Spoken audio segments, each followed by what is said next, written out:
नमस्कार दोस्तों, मैं हूं आपका अपना रविंदर गंगवार। दोस्तों, आपने बहुत सी क्राइम की कहानियां सुनी होंगी और देखी भी होंगी कि हर क्राइम की कहानी में कभी पति कातिल निकलता है जो पत्नी की हत्या करा देता है, कभी पत्नी प्रेमी के साथ मिलकर पति की हत्या करा देती है। लेकिन आज हम जो क्राइम की सच्ची घटना लेकर आपके सामने आए हैं, इस घटना में कुछ अलग ही होता है, अजीब ही होता है और एक 10 साल के बच्चे की बेरहमी से हत्या कर दी जाती है और हत्या जब की जाती है तो उसके जो हाथ की नसें होती हैं उसको भी काट दिया जाता है ताकि उस बच्चे को उसका जीवन जो हो वो बच ना पाए। दोस्तों, इस कहानी में क्या हुआ था और इस कहानी में इस बच्चे की हत्या क्यों की गई थी? जब इस केस का खुलासा हुआ था तो पुलिस के भी पैरों के तले से जमीन खिसक गई थी और आप भी इस घटना को सुनेंगे तो आपके भी पैरों के तले से जमीन खिसक जाएगी।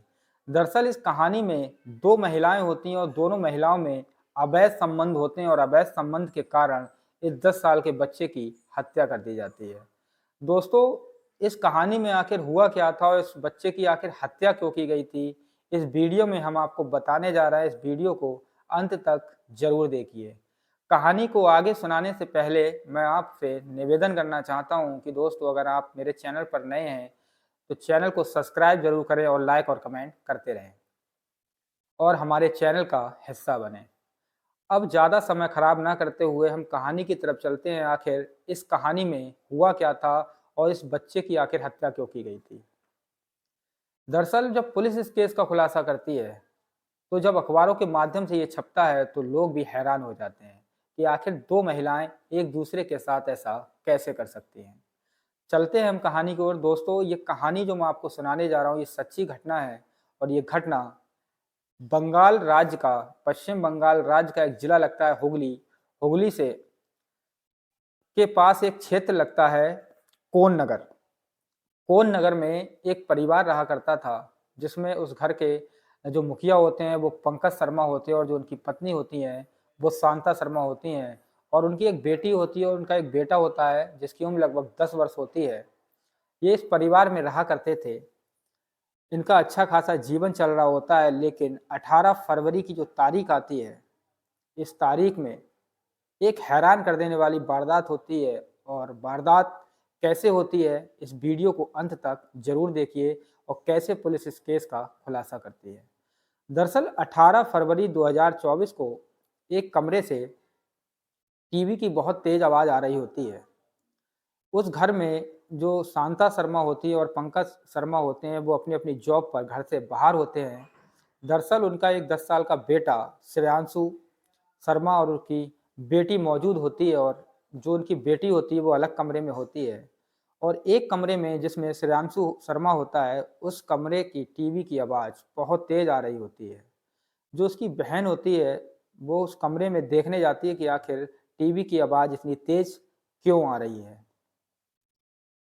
वो देखने जाने के बाद जब देखती है, गेट खोलती है, तो उसका जो भाई होता है जिसका नाम श्रेयांशु शर्मा होता है, वो खून से लथपथ उस कमरे में लेटा हुआ होता है। दरअसल उसकी बहन जब उसको देखती है तो वो चीखने लगती है, चिल्लाने लगती है और जो आस-पड़ोस के लोग होते हैं, वो घर में से चीख-पुकार की आवाज़ सुनकर वहाँ पहुँच जाते हैं और वहाँ पर एक जमघट लग जाता है। दरअसल श्रेयांशु शर्मा की जो हत्या की जाती है वो इतने दर्दनाक तरीके से की जाती है कि जो क्षेत्र के मोहल्ले के लोग जब उसे देखते हैं, उसके शव को देखते हैं तो हैरान हो जाते हैं कि आखिर इस 10 साल के बच्चे की आखिर किसी से ऐसी क्या दुश्मनी थी जो इसे इतनी बेरहमी से कत्ल किया गया है। तभी दोस्तों इसकी सूचना उसके माँ-बाप को दी जाती है और माँ-बाप भी मौके पर उस घर में पहुँचते हैं और पहुँचने के बाद पुलिस को भी सूचना दी जाती है और पुलिस भी वहाँ आखिर पहुँच जाती है और जो उसका शव होता है उसे कब्जे में लेकर पोस्टमार्टम के लिए भेजा जाता है। तब पुलिस पोस्टमार्टम रिपोर्ट आने से पहले उसके घर वालों से यानी कि उसके पिता से पूछती है कि आपके बेटे की इतनी बेरहमी से हत्या की गई है, आखिर आपकी किसी से कोई दुश्मनी तो नहीं है? तो जो उसके पिता पंकज शर्मा होते हैं वो मना कर देते हैं कि मैं तो एक सीधा-साधा इंसान हूँ, मेरी किसी से कोई दुश्मनी नहीं है और आखिर मेरे बेटे की इतनी बेरहमी से हत्या किसने की है? वो पुलिस से गुहार लगाते हैं कि मेरे बेटे के हत्यारे का नाम जल्द से जल्द सामने आए। पुलिस अपने काम में लग जाती है और इस केस को तेज़ी से इन्वेस्टिगेशन करने लगती है और जाँच पड़ताल करना शुरू कर देती है। पुलिस की फॉरेंसिक टीम भी वहाँ पहुँचती है। जब पहुँचती है तो वो उसकी नज़र कुत्ते की तरफ जाती है। जो कुत्ता होता है बहुत शांत स्वभाव में बैठा हुआ होता है और वो कुत्ता जब उसका कत्ल होता है उस दौरान भी नहीं भौंकता है, क्योंकि पड़ोसियों का कहना है कि कुत्ते की कोई भी आवाज़ किसी को नहीं आई थी। दरअसल इस घर में आखिर आया कौन था और कैसे हत्या करने के बाद यहाँ से फरार हो गया। उसकी माँ का हाल रो-रो कर बुरा होता है और उसकी जो माँ होती है वो भी पुलिस से गुहार लगाती है कि मेरे बेटे के कातिल का नाम जल्द से जल्द पता लगाया जाए। दोस्तों, पुलिस अपना काम करना शुरू कर देती है, छानबीन करती है, कॉल डिटेल निकालती है, सीसीटीवी फुटेज को भी चेक किया जाता है, लेकिन कातिल का पता कहीं नहीं चल पाता है। फिर पुलिस स्कूल में और भी काफ़ी जगह जांच पड़ताल करती है कि आखिर श्रेयांशु की तो कहीं कोई दुश्मनी नहीं थी, कहीं किसी से झगड़ा तो नहीं था कि आखिर इसकी हत्या इतनी बेरहमी से की गई है। तब पुलिस लगातार प्रयास कर रही होती है, लेकिन कातिल का जो नाम होता है उसका पता नहीं चल पाता है। पुलिस भी हैरान होती है कि आखिर इस बच्चे की हत्या क्यों की गई है, एक पहेली बन जाती है। पुलिस फिर 2-3 दिन बाद सीसीटीवी कैमरों को खंगालना शुरू करती है और खंगालने के बाद उन्हें 2 महिलाओं को घर से निकलते हुए एक सीसीटीवी फुटेज में वो आ जाती हैं और आने के बाद जब वो सीसीटीवी फुटेज में आती हैं, तो पुलिस उनकी जांच पड़ताल करना शुरू करती है, लेकिन जो उनके चेहरे होते हैं, वो काफ़ी धुंधले होते हैं। तो पुलिस उन्हें साफ कराती है, साफ कराने के बाद भी वो साफ नहीं चमकते हैं, तो सैटेलाइट की मदद ली जाती है।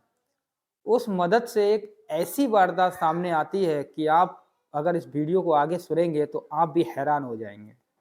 दोस्तों, दरअसल जो फ़ोटो होता है उसमें उसकी एक माँ होती है जिसका नाम शांता शर्मा होता है, वो उस फ़ोटो में मौजूद होती है और जब मौजूद होती है तो पुलिस उसे गिरफ्तार करती है और उससे पूछताछ करती है, लेकिन वो टूटती नहीं और कहती है कि मैंने अपने बेटे के साथ कुछ नहीं किया है, किसी और ने किया होगा। पुलिस फिर उससे सख्ती से पूछताछ करती है और पूछताछ करने के बाद आखिर शांता शर्मा टूट जाती है और पुलिस को सारी सच्चाई बता देती है। जब पुलिस को वो सारी सच्चाई बताती है तो पुलिस भी आखिर हैरान हो जाती है और आप भी सुनेंगे तो आप भी हैरान हो जाएंगे। दरअसल शांता शर्मा बताती है कि मेरा बेटा कमरे में टीवी देख रहा था, तो उसी दौरान उसने गमले से उसके सिर पर वार किया और वार कर कर उसके सिर को अच्छी तरीके से क्षतिग्रस्त कर दिया और उसे वो बच ना जाए इसके लिए उसकी चाकू से नसें काट दी और चाकू से गोद कर उसकी बेरहमी से हत्या कर दी। पुलिस आखिर पूछती है कि आखिर तुम्हारे बेटे से ही तुम्हारी क्या दुश्मनी है जो अपने ही 10 साल के बेटे की तुमने हत्या कर दी है। दरअसल जब वो महिला पुलिस के सामने बताती है हत्या की वजह आखिर क्या थी, तो पुलिस की भी आंखें फटी की फटी रह जाती हैं। दरअसल वो महिला बताती है उसकी जो सहेली है उसका नाम इशरत परवीन होता है और वो उसके बचपन की सहेली होती है और उसकी शादी से पहले ही उन दोनों में शारीरिक संबंध होते हैं, अवैध संबंध होते हैं। दरअसल ये दोनों महिलाएं शादीशुदा होती हैं, उसके बाद भी एक दूसरे के साथ शारीरिक संबंध बनाती थीं। इसी बात को लेकर उस बेटे की हत्या कर दी जाती है। आखिर हत्या करने की वजह वो बेटा क्यों बनता है, इस वीडियो में आप सुनिए कि आखिर क्यों बनता है। दरअसल एक दिन एक कमरे में बैठकर उसकी जो माँ होती है शांता शर्मा और उसकी जो सहेली होती है इशरत परवीन, वो दोनों नग्न अवस्था में यानी कि शारीरिक स्थिति संबंध बनाते हुए नग्न अवस्था में होती हैं, आपत्तिजनक स्थिति में होती हैं। तो उसी दौरान जो उनका बेटा श्रेयांशु शर्मा होता है वो देख लेता है और देखने के बाद वो अपनी माँ से लड़ा करता था कि आखिर तुम ये क्या कर रही हो। तो जो शांता शर्मा होती है ये डरने लगती है कि आखिर हमारी बेइज्जती ना हो जाए, हमारी बदनामी कहीं बाहर ना हो जाए, मेरा बेटा किसी को आखिर कुछ बता ना दे। इसी बात से वो अपनी सहेली इशरत परवीन को बताती है कि मेरा जो बेटा है बहुत गुमसुम रहता है, वो आखिर किसी न किसी को कभी न कभी कुछ न कुछ ज़रूर बता देगा।